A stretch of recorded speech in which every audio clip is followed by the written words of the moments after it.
नमस्कार केमन आছেন সবাই गुड मर्निंग আমার সকল বন্ধুদের। আর এখন হচ্ছে কি সকাল 7টা বাজে, আমরা বাসে উঠে পড়েছি কারণ আমরা আজকে বাসে করে যাব সারা দিনটা, টুরিস্ট বাস। তাই জন্য আমরা যাব কোণার্ক মন্দির, নন্দনকানন, খণ্ডগিরি, উদয়গিরি সব কিছু আমি আপনাদের দেখাবো। চলুন দেখে নেওয়া যাক। প্রথমে আমি আপনাদের বাইরের দিকটা আমি দেখিয়ে নিচ্ছি এক ঝলক। এটাকে আমাদের বাসের গাইড কি নদী বলেছিল আমি ভুলে গেছি, তার জন্য সরি। আর চলুন যাওয়া যাক। প্রথমে আমরা এসেছি চন্দ্রভাগা নদীতে।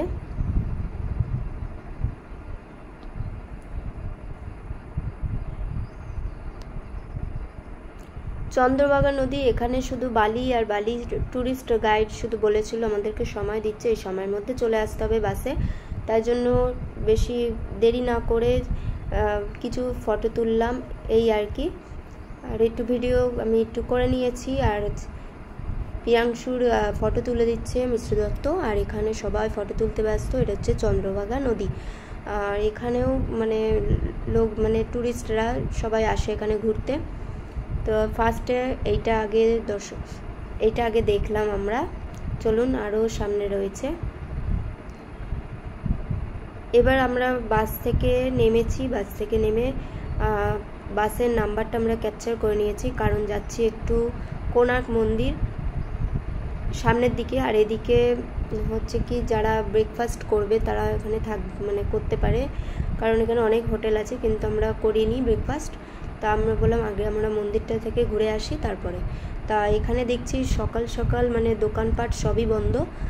সকালে দোকান বন্ধ থাকে, আর আসার সময় দেখছি দোকানপাট সব খুলে গেছে। তা এগিয়ে যাচ্ছি কোণার্ক মন্দিরের দিকে। সামনে একটা বড় বট গাছ।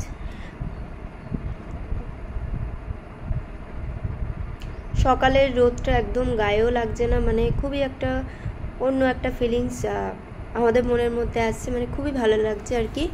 আপনারা চাইলে এখানে আসতে পারেন। এখানে বহু মানুষ বিভিন্ন দেশ থেকে এখানে জগন্নাথ দর্শন করতে আসে। তা আমাদের ট্যুরিস্ট বাসে পাশে বসেছিলেন কয়েকজন বয়োজ্যেষ্ঠ মহিলা। তারা এসেছিলেন ইউপি থেকে, উত্তরপ্রদেশ থেকে, মধ্যপ্রদেশ, বিভিন্ন জায়গা থেকে অনেক মানুষ এখানে দর্শন করতে আসে। তো আজকে দেখছি এখানে দেখছি খুবই একটু ফাঁকা রয়েছে। আর এখানে আমাদের গাইড কোথায় কি নিদর্শন রয়েছে তা আমাদেরকে সেটা বলছিল আর কি। তো চলুন সামনের দিকে, দেখতেই পাচ্ছেন কোণার্ক মন্দির। আর প্রিয়াংশু আগে আগে যাচ্ছে।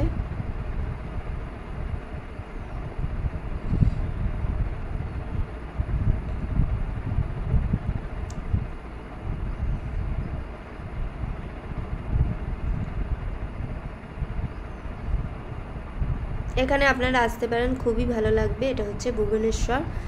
আর প্রথমে এই যে মন্দিরের এই পেছনের দিকটা দিয়ে আমরা জাস্ট শুরু করব, সামনের দিকে যাব, কারণ গাইডরা যেখানে নিয়ে যাচ্ছে আর বলে দিচ্ছে কোথায় কি রয়েছে, নিদর্শন রয়েছে কোথায়।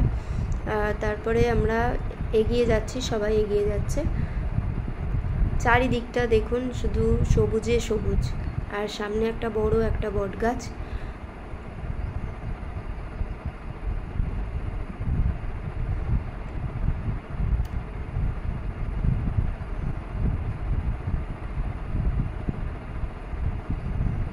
তো আমাদের মন্দিরটা চারিপাশটা আমাদের ঘোরা হয়ে গেছে। আর হচ্ছে কি একবার চারিপাশটা আমি দেখে নিচ্ছি। আর এদিকে এক্সিট রয়েছে, এই দিক দিয়ে বেরোতে হবে। আর এই দিকটা দেখুন, চারিদিকটা খুবই ভালো লাগছে। আর আমরা বেরিয়ে যাচ্ছি কারণ আমাদের চারিদিকটা ঘোরা হয়ে গেছে। ওই যে প্রিয়াংশু আগে, মিশ্র দত্ত আগে।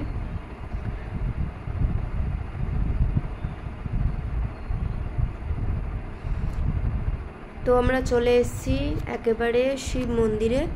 এই মন্দিরের নাম কি বলেছিল মনে নেই, আপনারা যদি কেউ জানেন তাহলে অবশ্য কমেন্টে আমাকে জানাবেন। নাম কি বলেছিলেন তা আমার খেয়াল নেই আর কি।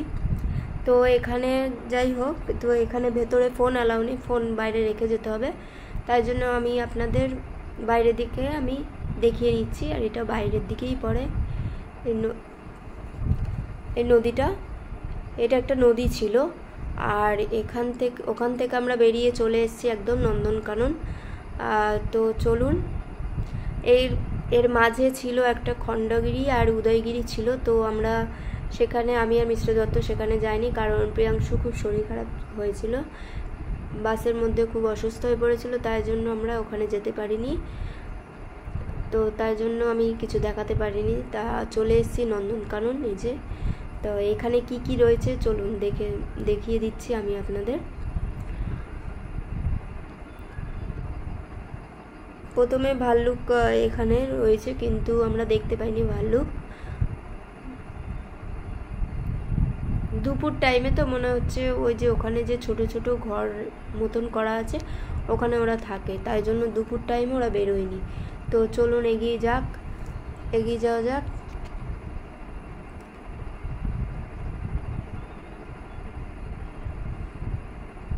প্রায় এখানে বাজে 2-2:30, একদম দুপুর।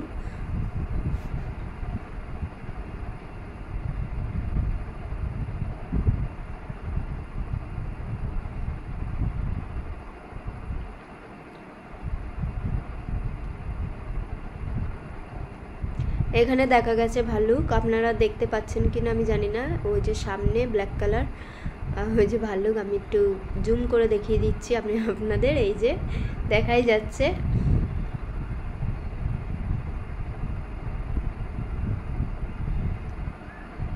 তো দেখা হয়ে গেছে, এবার চলে যাচ্ছি।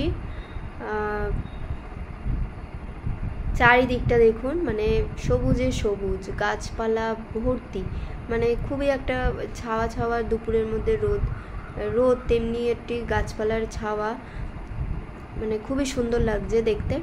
আর এখানে রয়েছে, জানি না এখানে কি রয়েছে,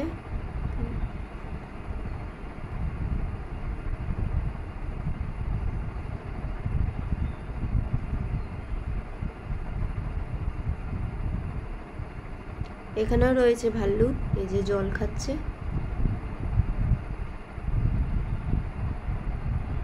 ফোনটা আমি এমনভাবে নিয়েছিলাম, যদি ফোনটা পড়তো তাহলে আর ফোন পাওয়া যেত না। আর এখানে রয়েছে বাঘ।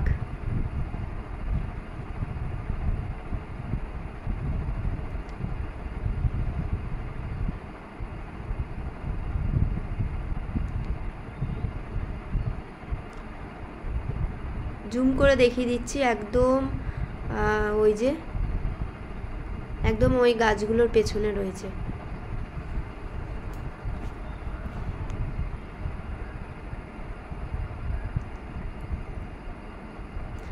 এখানেও রয়েছে বাঘ।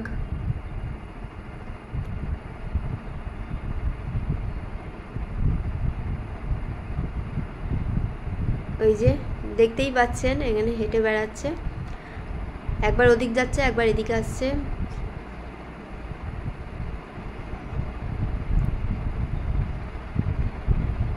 মানে এখানে একটু বাঘ বেশি রয়েছে, আর মানে সব কিছুই রয়েছে এখানে।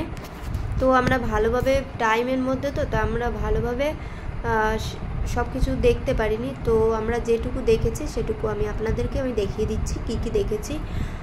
তো চলুন, এই যে এখানে রয়েছে অনেকগুলো বানর। এখানে বলতে গেলে বানর বেশি, মানে যেখানেই যাচ্ছে সেখানেই বানর। আর তারপরে এই যে এখানে রয়েছে হাতি।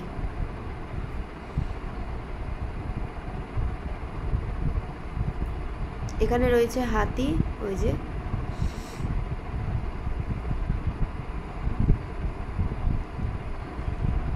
প্রিয়াংশু তো খুব এক্সাইটেড, বাবা আর কি বলবো, এলিফ্যান্ট মানকি সব দেখে নিল।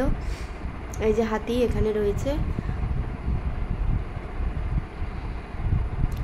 আর ওখান থেকে আমরা বেরিয়ে এসে আমি দেখিয়ে নিচ্ছি সাপ। তো এখানে আপনারা দেখতে পারবেন কিনা আমি জানি না, কিন্তু এখানে রয়েছে সাপ।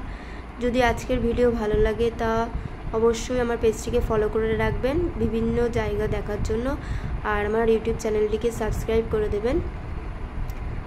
তো আজকের ভিডিও এই পর্যন্ত। সবাই ভালো থাকবেন, সুস্থ থাকবেন, আবার দেখা হবে নেক্সট ভিডিওতে। এখানে রয়েছে গোকরো, মানে চন্দ্রবোড়া সাপ। এটা এই যে একদম বয়স হয়ে গেছে, মানে খোলস ছেড়ে গেছে, দেখতেই পাচ্ছেন, এই যে একদম এখানেই শুয়ে আছে। তো চলুন, টাটা বাই বাই, আবার দেখা হবে নেক্সট ভিডিওতে।